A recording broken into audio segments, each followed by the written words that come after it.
Bismillahirrahmanirrahim. Assalamualaikum warahmatullahi wabarakatuh. Good afternoon everyone. How's life? I hope that everything and you always in a good condition. Saya harap semuanya selalu dalam keadaan sehat walafiat tanpa kekurangan satu apapun, meskipun di luar sana terdapat virus yang sangat mencemaskan kita semua, dan mudah-mudahan Allah masih memberikan kita kesempatan untuk bisa menjadi lebih baik walaupun work from home. Baik, di sini saya akan menjelaskan materi tentang mata kuliah kita yang sudah berjalan kurang lebih 3 kali pertemuan, dan di sini saya akan memberikan sedikit penjelasan tentang materi yang akan kita pelajari. Baik, sebelumnya saya akan memberi pengantar bahwa sebelum kita memberikan informasi kepada masyarakat, kita selaku tenaga kesehatan ataupun yang akan memberikan promosi kesehatan kepada masyarakat perlu akan mempertimbangkan ya pada dasarnya, karena pada dasarnya ada berbagai tipe masyarakat ataupun tipe manusia yang kalau boleh saya mengutip dari pendapatnya Imam Al-Ghazali, ya, salah satu ulama besar di dalam tokoh Islam, itu beliau mengelompokkan 4 tipe atau karakter dasar manusia. Apa itu? Yang pertama adalah beliau mengatakan rajulun yadri wa yadri annahu yadri. Jadi tipe yang pertama menurut Imam Ghazali adalah seseorang yang berilmu, tetapi pada dasarnya juga dia tahu, dia faham kalau sebetulnya dia adalah orang yang berilmu. Nah, kita menempatkan diri kita selaku tenaga kesehatan untuk selaku orang yang berilmu, insya Allah untuk bisa memberikan atau menyampaikan sesuatu karena kita tahu bahwa kita memiliki ilmu. Itu tipe yang pertama. Kemudian yang kedua adalah rajulun yadri wala yadri annahu yadri. Kata Imam Al-Ghazali, apa tipe yang kedua? Tipe kedua adalah seseorang yang tahu, seorang yang pada dasarnya berilmu, tetapi dia tidak tahu kalau dia adalah seorang yang berilmu. Nah, tipe yang kedua ini menurut Imam Al-Ghazali adalah tipe orang yang tidur, ya. Seorang yang tidur, artinya pada dasarnya dia berilmu, dia tahu kalau sebenarnya saya itu paham, dia tuh adalah orang yang paham, tetapi dia tidak tahu kalau sebenarnya dirinya tidak tahu. Nah, orang seperti itu patutlah untuk kita sadarkan, ya, untuk kita kembali untuk mereview, memberitahu, membangunkan ia dari tidurnya. Kemudian yang ketiga, tipe golongan yang ketiga menurut Al-Ghazali lagi, beliau mengatakan rajulun la yadri wa yadri annahu la yadri. Tipe yang ketiga adalah seseorang yang pada dasarnya tidak berilmu, mohon maaf, mungkin kurang paham tentang adanya sesuatu, tetapi dia juga tahu kalau pada dasarnya juga dirinya tidak tahu. Nah, orang seperti ini enak kita pahamkan. Kalau bisa saya analogikan sebagai sebuah gelas, ibarat gelas kosong. Ketika kita isi dengan air putih, ya, maka ia akan penuh dengan isinya air putih, ya. Makanya orang seperti ini enak kita ajak komunikasi, enak untuk kita beritahu, karena pada dasarnya ia adalah seseorang yang belum mengetahui atau tidak berilmu, bukan orang alim, tetapi ketika diberi pemahaman insya Allah akan bisa memahami apa yang kita sampaikan. Nah, kemudian my students, tipe yang keempat. Nah, tipe keempat ini harus kita hati-hati. Apa itu menurut Imam Ghazali adalah rajulun la yadri annahu la yadri. Seseorang yang pada dasarnya tidak berilmu, tidak tahu mengenai sesuatu hal, tetapi dia juga tidak tahu kalau sebenarnya dirinya tidak tahu. Nah, ini adalah golongan yang keempat yang harus kita jauhi, harus kita hindari, karena pada dasarnya ketika seseorang itu tidak paham, ketika orang itu tidak tahu, tetapi dia kalah, dia salah, dia tidak tahu kalau pada dasarnya dia adalah orang yang tidak tahu. Nah, akibatnya apa? Dia menjadi seorang yang menjadi sok tahu. Na'udzubillah min dzalik. Nah, baiklah, itu sebagai pengantar saya sebelum kita memulai pada mata kuliah kita pada sore hari ini. Baik, my students, di sini saya akan sedikit memaparkan tentang faktor-faktor yang berhubungan dengan munculnya masalah kebutuhan promosi kesehatan. Nah, di sini kita bisa lihat kenapa sih gitu promosi kesehatan itu amat sangat dibutuhkan oleh masyarakat. Kita bisa lihat poin one by one, ya. Yang pertama, karena kurangnya terpapar informasi. Karena masyarakat kurang terpapar akan informasi. Ini bisa saja pada sebagian masyarakat merasa bahwa dia tidak tahu info tentang itu, informasi tidak sampai kepada dirinya, atau dia kurang mencari informasi, atau bagi masyarakat yang tinggal di pedalaman, sehingga kita sebagai tenaga kesehatan wajib untuk memberikan informasi yang sebenarnya kepada masyarakat. Kemudian yang kedua adalah salah tafsir. Nah, ini seringkali terjadi ya, karena verbalisme ataupun mungkin karena berita yang hoax ya. Sekarang lagi gencar-gencarnya orang untuk menyebarluaskan hoax. Nah, itu akibatnya adalah ketika informasi yang salah ataupun yang kurang tepat terpapar di dalam masyarakat itu dianggap sebagai sebuah kebenaran. Padahal pada dasarnya sesuatu yang belum jelas akan kebenarannya itu harus di cross check terhadap seseorang yang faham tentang ilmunya. Nah, sehingga itu menyebabkan adanya salah tafsir. Nah, tugas kita sebagai petugas kesehatan untuk memberikan promosi kesehatan yang benar adalah untuk memberikan pemahaman yang mana yang benar, yang mana yang salah, sehingga masyarakat yang tadinya mempunyai pemahaman yang salah bisa diluruskan. Nah, kemudian poin yang ketiga adalah kenapa sih ada masalah dan menuntut adanya promosi kesehatan bagi masyarakat. Yang ketiga adalah terbatasnya pengetahuan. Nah, tidak semuanya masyarakat juga terpapar akan sebuah informasi, ya kan, apalagi yang berkaitan dengan kesehatan. Karena apalagi di jangkauan masyarakat yang berada di pedesaan, sangat minim media, sangat minim pengetahuan, dan mungkin mohon maaf tingkat pendidikan yang rendah juga, sehingga mereka terbatas pengetahuan untuk itu. Dan kemudian yang keempat adalah tidak tertarik. Nah, tidak tertarik ini banyak faktor. Ya, diantaranya mungkin masyarakat kurang tertarik dengan apa yang kita sampaikan, atau memang mereka menganggap hal itu hal kesehatan pada khususnya. Apabila kita berbicara pada frame kesehatan, mereka menganggap itu tidak penting, ya kan? Nah, maka yang terjadi adalah tidak tertarik. Nah, kita tugas kita selaku promotor kesehatan adalah memberikan edukasi kepada masyarakat dengan media-media yang bisa atau yang dapat membuat mereka tertarik. Kemudian yang ketiga adalah tidak familiar ya. Nah, seperti misalnya seorang yang sekarang ya, virus yang sangat mencemaskan kita semua sekarang, COVID-19 itu mengharuskan kita ya untuk cuci tangan, yang tadinya mungkin kita tidak terbiasa, tidak familiar dengan cuci tangan ya sebelum makan atau sesudah makan, taunya itu saja. Nah, ternyata sekarang harusnya seorang itu mencuci tangan dari pulang kegiatan, kemudian harus ganti baju, kemudian mandi 2 kali sehari, itu harus dilaksanakan. Nah, bagi seseorang yang tidak familiar dengan itu, ada sesuatu tugas dan kewajiban kita untuk memberikan edukasi kepada masyarakat. Nah, kemudian kita masuk kepada metode. Kenapa sih gitu? Kenapa apabila kita menyampaikan sesuatu itu perlu akan adanya metode? Nah, metode ini the most important point kalau menurut saya ya, karena metode, apa sih metode itu? Karena metode adalah cara teratur, cara yang sistematis, cara yang terukur untuk mencapai suatu tujuan yang kita kehendaki. Apabila tujuan kita baik, maka harus ditunjang juga dengan metode yang baik. Insya Allah akan bisa nyambung antara cara atau metode dengan tujuan yang akan dicapai. Nah, kemudian apa sih tujuan dari promosi kesehatan itu? Tujuan kita untuk memberikan edukasi kepada masyarakat, diantaranya adalah yang pertama untuk meningkatkan kesadaran akan kesehatan. Ya jelas ya, dari masyarakat yang saya sampaikan tadi adalah masyarakat yang mungkin dari awal tadi yang saya sampaikan, menurut Imam Al-Ghazali adalah tipe manusia yang tipe kedua atau ketiga, ya kan? Merupakan kewajiban kita untuk meningkatkan kesadaran mereka, meningkatkan awareness, kesadaran kepada masyarakat agar mereka lebih sadar akan pentingnya kesehatan. Nah, kemudian yang kedua adalah menambah pengetahuan. Jelas ya, untuk dengan adanya edukasi otomatis akan bisa menambah pengetahuan baik bagi kita maupun bagi masyarakat. Kemudian yang ketiga adalah self empowering, meningkatkan kemampuan diri.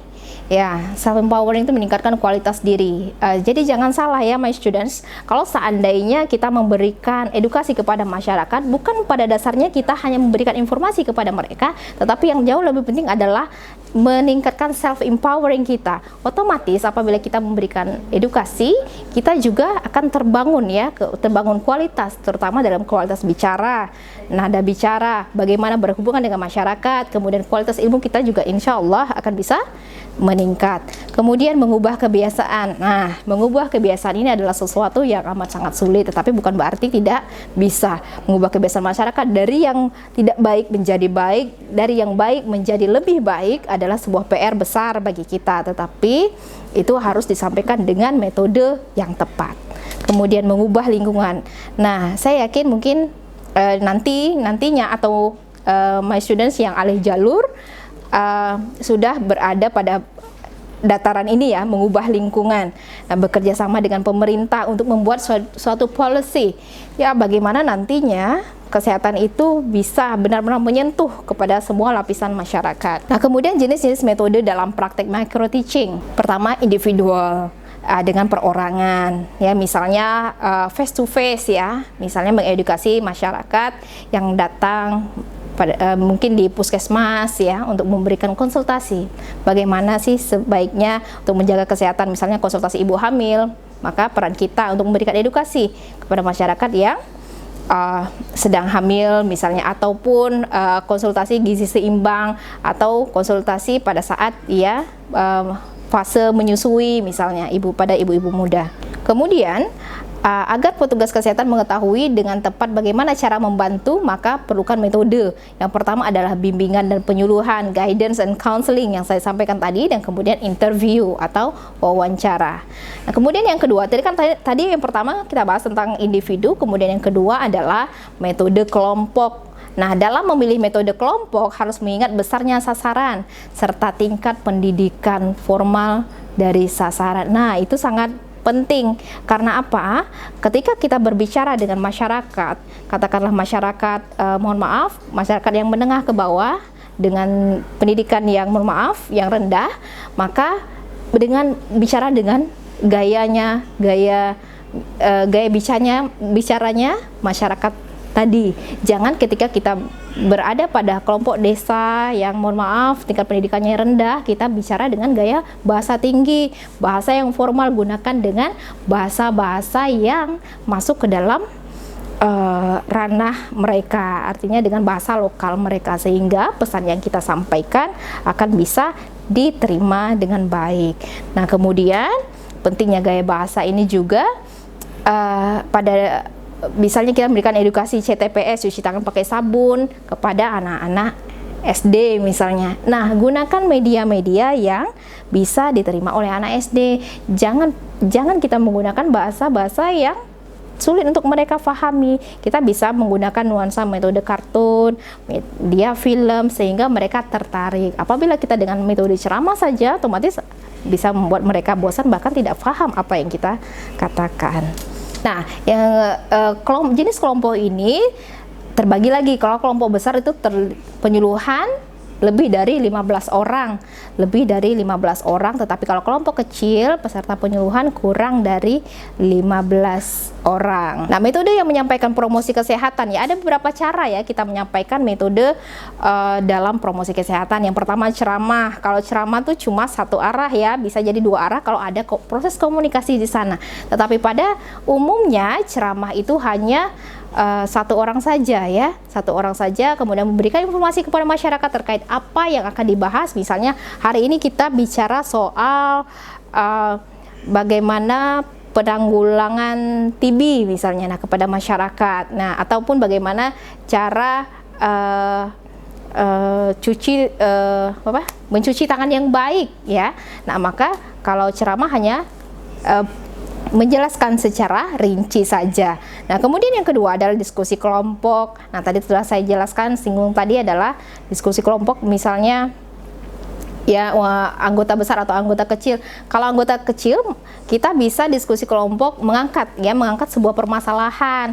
Misalnya kalau sekarang lagi gencar-gencarnya COVID-19 ya, tentang virus corona Nah, kita bisa tuh mendiskusikan lewat berbagai macam point of view. Misalnya dari tenaga kesehatan, dia memandang dari segi kesehatan virus corona seperti apa sih penanggulangannya. Nah, kemudian dari sisi kebijakan policy, ada unsur unit pemerintahan di sana, kemudian mungkin ada masyarakat ya, dan ada misalnya orang yang bekerja dan bagaimana pengamat ekonominya. Nah, kalau misalnya my students semua biasa lihat ILC, Indonesian Lawyers Club. Nah, saya suka mengikuti itu. Nah, ada beberapa hari yang lalu itu menghadirkan kurang lebih 8 orang untuk mendiskusikan tentang masalah itu, dilema antara kalau tidak salah dilema antara COVID-19 ini, virus ini untuk lockdown atau tidak. Nah, di situ ada pengamat ekonomi, kemudian ada dokternya, kemudian ada juga pekerja harian seperti Gojek, ya, kemudian Grab, dan ada pedagang kaki lima juga di sana. Nah, di situ mereka membahas bagaimana sih ingin mendiskusikan suatu problematika yang ada di masyarakat. Nah, kemudian selanjutnya adalah demonstrasi dan simulasi. Ini tentang demo akan sebuah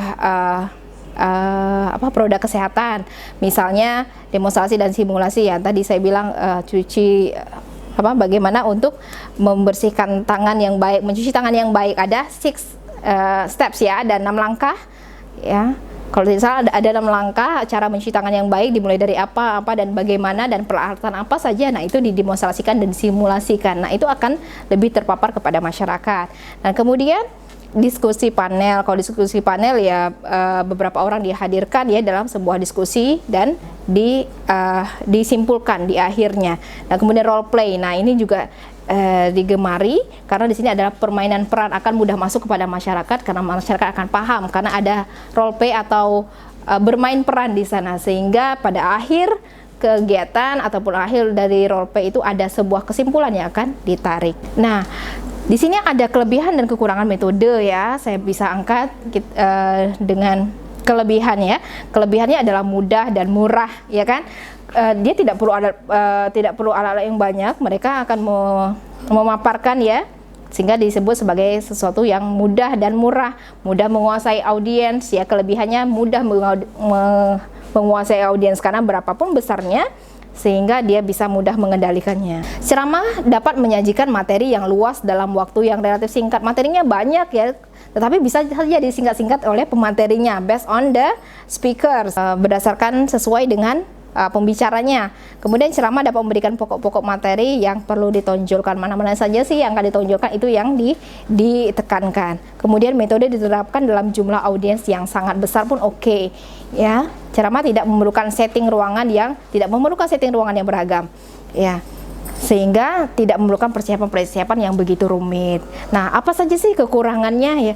Kalau kelebihan ada kekurangannya jelas dong, apalagi kita bicara soal ceramah ya kan. Kadang misalnya orang berceramah lama memberikan informasi, kita sudah bosan. Nah, ini menjadi sebuah poin kelemahan dari ceramah. Yang pertama adalah materi dikuasai audiens sangat terbatas. Kenapa sangat terbatas? Karena pada dasarnya audiens merasa apa yang dipaparkan oleh pemberi materi tadilah, petugas kesehatan tadi, itulah menjadi ilmu baginya ya. Itu yang pertama. Kemudian yang kedua, ceramah yang tidak disertai dengan peragaan dapat mengakibatkan terjadinya verbalisme. Nah, ini sangat sering terjadi karena pada dasarnya orang yang berceramah tidak menggunakan alat peraga, sehingga yang terjadi kemudian adalah mereka terjadi verbalisme, lain yang dikatakan pemberi materi, lain juga yang ditangkap oleh mereka. Kemudian yang ketiga, menimbulkan kebosanan jelas, feel bored ya, sangat bosan sekali dengan ini. Kemudian yang keempat, tolak ukur kefahaman. Kita tidak bisa dong mengetahui apakah mereka do the audience understand or not ya, mereka paham atau tidak sih dengan materi saya, tidak tahu juga ya kan, karena tidak ada peragaan. Kemudian mungkin pertanyaan juga hanya diberikan terbatas saja, atau banyak audiens sebenarnya yang ingin bertanya tetapi tidak tahu bagaimana cara menanyakannya. Apalagi kalau misalnya kita memberikan penyuluhan di desa-desa atau di di golongan mereka yang mempunyai pendidikan yang rendah, sehingga kita tidak tahu tidak mempunyai tolak ukur atau parameter yang jelas apakah mereka paham atau tidak. Kemudian yang kelima adalah nuansa pembelajaran akan lebih pasif, jelas karena yang berbicara adalah orang yang memberikan penyuluhan. Kemudian yang kedua, kita kelebihan dan kekurangan daripada diskusi kelompok. Nah, diskusi kelompok juga mempunyai kelebihan dan juga kekurangan. Nah, ini biasanya diadakan pada masyarakat-masyarakat di perkotaan. Yang pertama, apa sih kelebihannya? Yang pertama, merangsang kreativitas dalam bentuk ide, gagasan, prakarsa. Nah, seseorang yang punya ide bisa nih didiskusikan dalam kelompok. Kemudian yang kedua, mengembangkan sikap menghargai pendapat orang lain. Jelas ketika seseorang mengungkapkan pendapat adalah suatu kewajiban kita untuk menghargai dengan mendengarkan kemudian berdiskusi lebih lanjut.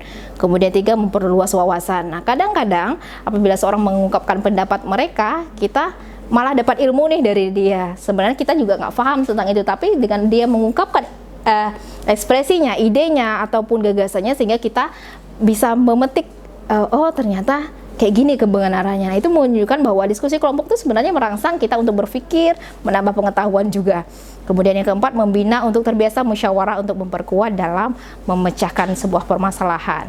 Nah, terdapat kekurangan juga ya. Ternyata ada kelebihan dan kekurangan. Yang pertama adalah tidak dapat dipakai pada kelompok yang besar. Nah, ini kekurangannya. Kalau misalnya diskusi pada kelompok yang besar, otomatis tidak tepat pada sasarannya. Karena apa? Terlalu besar kelompoknya. Kalau misalnya terlalu besar, otomatis kadang tidak terfokus pada materi yang sedang dibahas, sehingga pembicaraan terkadang menyimpang pada poin 2 ya. Kemudian yang ketiga, mungkin dikuasai oleh orang-orang yang suka bicara.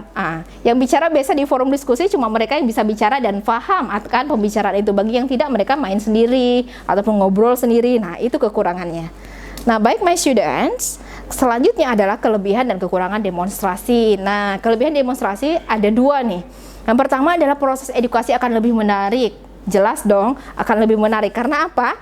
Khususnya misalnya anak-anak ya, untuk anak-anak SD, mereka suka lihat sesuatu yang berbeda. Misalnya kita demonstrasi, misalnya mencuci tangan pakai sabun, gaya hidup bersih dan sehat. Di situ ada peragaannya, ada sabunnya, kemudian langsung ada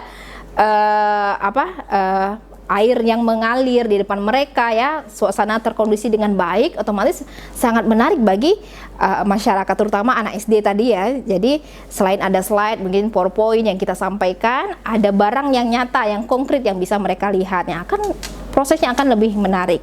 Dengan cara mengamati secara langsung, audiens memiliki kesempatan untuk membandingkan antara teori dan praktek. Jadi kalau kita berbanding terbalik dengan yang ceramah tadi, yang poin pertama ya, ketika saya sampaikan di awal, ketika ceramah kita hanya monoton saja dari satu pembicaraan tanpa ada alat peraga. Tapi kalau misalnya dengan demonstrasi, maka mereka bisa membandingkan, oh teorinya kayak gini, ternyata kalau prakteknya bisa juga. Nah, mereka tidak hanya mengimajinasi tetapi langsung kepada prakteknya. Nah, ternyata ada kekurangan juga ya. Nah, kita bisa lihat dari poin pertama, memerlukan persiapan yang lebih matang. Jelas ya, harus lebih matang dong kalau kita memberikan demonstrasi kepada masyarakat, karena harus siap alat-alatnya, harus siap barangnya. Kemudian demonstrasi memerlukan peralatan, bahan, dan tempat yang memadai. Tempatnya juga harus kondusif. Demonstrasi memerlukan kemampuan dan keterampilan penyuluh yang khusus, sehingga dituntut untuk bekerja lebih profesional. Nah, saya yakin insya Allah my student semua sudah terampil dalam bidangnya, karena semuanya sudah terpapar dengan materi-materi yang disampaikan oleh dosen-dosen yang lain, sehingga insya Allah lebih profesional. Nah, kelebihan dan kekurangan simulasi dapat dijadikan sebagai bekal peserta menghadapi situasi yang sebenarnya kelak. Kemudian dapat mengembangkan kreativitas peserta ya, karena dengan simulasi tadi. Kemudian dapat memupuk keberanian dan percaya diri. Kemudian memperkaya pengetahuan dan dapat meningkatkan gairah serta proses pembelajaran. Nah, kekurangannya juga ada nih metode simulasi ya. Pertama, pengalaman diperoleh tidak selalu tepat dan sesuai dengan kenyataan di lapangan. Pengelolaan yang kurang baik, sering simulasi dijadikan sebagai alat hiburan sehingga tujuan pembelajaran menjadi terabaikan. Yang ketiga adalah faktor psikologis seperti rasa malu dan takut sering mempengaruhi peserta dalam melakukan simulasi. Nah, ini pada sisi masyarakatnya ya. Nah, diskusi panel. Diskusi panel juga terdapat kelebihan, kekurangannya juga. Di antaranya memberikan kesempatan kepada pendengar untuk mengikuti berbagai pandangan sekaligus, ya kan, karena dia panel dari berbagai sudut pandang tadi, mereka bisa mengambil keuntungan ataupun kelebihan dari itu. Kemudian kebiasaan dalam diskusi panel, timbul pro dan kontra. Nah, kadang memang kalau diskusi panel, oh saya tidak setuju dengan ini, saya setuju dengan pandangan ini. Nah, timbul pro dan kontra, dan dari sinilah kita bisa mengungkapkan pendapat. Kemudian poin yang ketiga, kelebihannya dalam diskusi panel, kelompok yang melakukan diskusi atau akan berhati-hati dalam mengajukan pandangan atau mengungkapkan pendapat karena menyadari akan dapat langsung digugah atau dibantah. Nah, kemudian peserta yang mempunyai pengetahuan dan kemampuan yang lebih dalam hal yang didiskusikan dapat menyampaikan pandangan. Nah, kita bisa berbicara bebas ya dalam diskusi panel. Kemudian saya bahas satu saja kekurangan dari sini. Diskusi panel menjadi tidak menarik apabila semua peserta was-was untuk menyampaikan pandangan secara terus terang, ya. Ya, kadang kalau misalnya kita mempunyai pendapat malu atau was-was ataupun tidak pede ketika menyampaikan. Nah, itu merupakan kekurangan dari diskusi panel. Nah, terakhir adalah role play. Role play adalah bermain peran, ya. Kelebihannya dapat berkesan dengan kuat dan tahan lama dalam ingatan audiens. Pada dasarnya, ketika seseorang memberikan role play atau bermain peran seperti drama dan lain sebagainya, akan mudah ditangkap oleh audiens. Kemudian kekurangannya adalah membutuhkan waktu yang relatif panjang atau panjang waktunya, sehingga mungkin diperlukan banyak persiapan.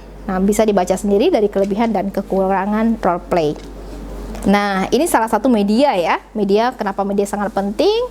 Karena dengan media itu kita tidak perlu banyak bicara, tetapi langsung mereka bisa baca dari media. Nah, di sini my students, saya